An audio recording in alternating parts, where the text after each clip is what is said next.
This man never imagined that after finally making it onto one of the Academy's top 5 teams, he would end up being completely useless, unable to contribute anything at all. Even though Ella, a member of the team, was a powerful archmage, she could still fight up close using her staff, effortlessly wiping out groups of monsters with ease. As for James, the only one on the team who couldn't use magic, he had planned to take on the role of the frontline tank, but before any monsters could even get close, his teammates would already detect them in advance using detection magic and eliminate them ahead of time. James barely had any chance to make a move. Meanwhile, the green-haired elf grew impatient with how slow things were going and simply wiped out all the monsters on the first floor with a single AoE spell. He thought James was completely useless, not even fit to be a tank. Ella stepped in to defend James, saying he just hadn't had the chance to step forward and block yet, and that if they encountered a strong enemy, he would definitely be able to prove his strength. At that moment, 2 people James had previously defeated, blue hair and red hair, mocked him mercilessly, telling him not to get in the way and embarrass the strongest team. James didn't argue. After all, he couldn't use detection magic, which meant his teammates were always one step ahead of him, leaving him with no opportunity to act.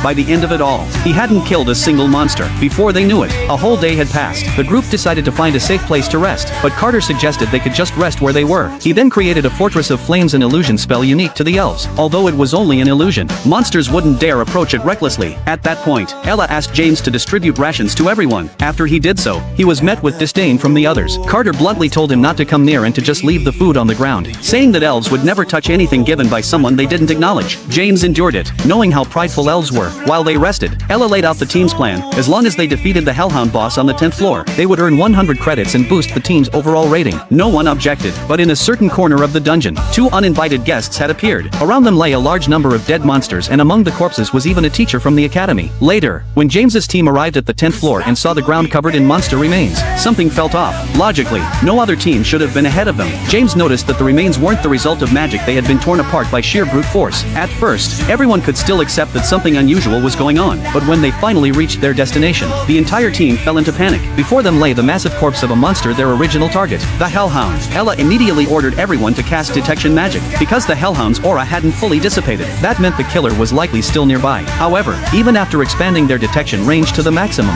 they couldn't sense a single living being. Just as everyone was about to relax, James suddenly remembered something their teacher had once said: detection magic could be avoided using concealment magic. In that case, the only way to sense the enemy would be through one's own instincts.